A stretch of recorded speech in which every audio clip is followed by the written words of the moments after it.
మీ business ఏదైనా మీ ఊర్లో promotion చేయాలంటే అది సుమన్ టీవీతోనే సాధ్యం. ఇప్పుడే సంప్రదించండి. నమస్తే అండి, నేను మీ doctor Indira, Shri Supraja hospital Tanuku, consultant obstetrician and gynaecologist. అయితే మనకి ఇప్పుడు ఈ ఆదివారం చంద్రగ్రహణం వస్తుంది. గర్భిణీ స్త్రీలందరూ కూడా ఏం చేయాలో ఏం చేయకూడదో ఇవన్నీ చాలామందికి చాలా అనుమానాలు, అపోహలు.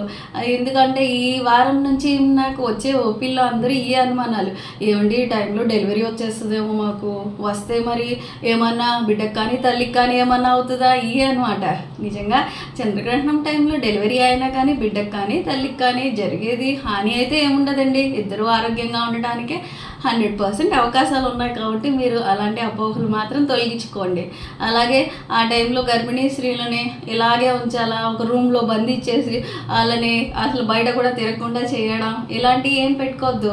గర్భిణీ స్త్రీలు కూడా ఆ టైంలో రొటీన్గా మీరు ఏమేమి పనులకు అలవాటు ఉంటే ఆ టైంలో మీకు టీవీ చూడాలనిపిస్తే టీవీ చూడండి, మీకు ఏదైనా ఇంట్లో పనులు వంట చేసుకోవాల్సి ఉంటే చేసుకోండి. అంతా తిరగచ్చు, తినచ్చు, వాటర్ తాగండి, వాష్రూమ్ వాడండి, అన్నీ చేయండి. రిలాక్స్డ్గా ఉండండి, చక్కగా దేవుడిని స్మరించుకోండి, కామ్గా ఉండండి. అంతేగాని దానివల్ల ఏదైనా మెంటల్గా స్ట్రెస్కి మాత్రం లోన్ అవ్వద్దు. మంచిగా దేవుణ్ణి స్మరించుకోండి. అంతేగాని మీరు ఈ టైంలో మేము ఇది చేస్తే ఇదేమన్నా అవుతుంది అనేది మాత్రం అస్సలు పెట్టుకోవద్దు. అయితే చేయకుండా ఏంటంటే చంద్రగ్రహణానికి ఎక్కువ లేవు, కానీ సూర్యగ్రహణం టైంలో అవుట్ సైడ్ డోర్స్ తిరగదు అంటాం అనమాట. అవుట్డోర్స్ రేడియేషన్, ఏమైనా కాస్మిక్ రేస్ కానీ యూవీ రేడియేషన్స్ ఉండడం వల్ల ఏమైనా ఫ్యూచర్లో క్యాన్సర్స్ వచ్చే రిస్క్ ఉంటాయి. కాబట్టి సూర్యగ్రహణం రోజు మాత్రం బయట తిరగద్దు అంటాం. అలాగే సూర్యగ్రహణంని డైరెక్ట్గా సన్ రేస్ డైరెక్ట్గా ఐస్తో చూడొద్దు అంటాం.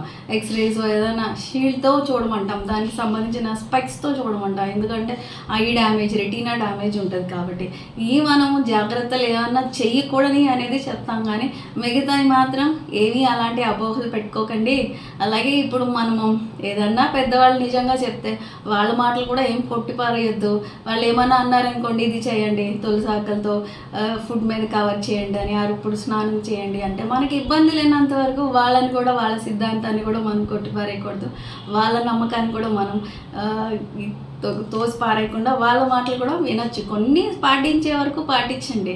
ఏవైనా మాత్రం మనము ఆ టైంలో తినొద్దు, తాగొద్దు అనేవి మాత్రం గర్భిణీ స్త్రీలు మాత్రం అలాంటివి చేసుకొని షుగర్లు తక్కువ, ఈ యూరిన్ ఇన్ఫెక్షన్లు తెచ్చుకొని మాత్రం మళ్ళీ దాంతో బేబీని కూడా సఫర్ అయ్యేలా మాత్రం చేయొద్దండి.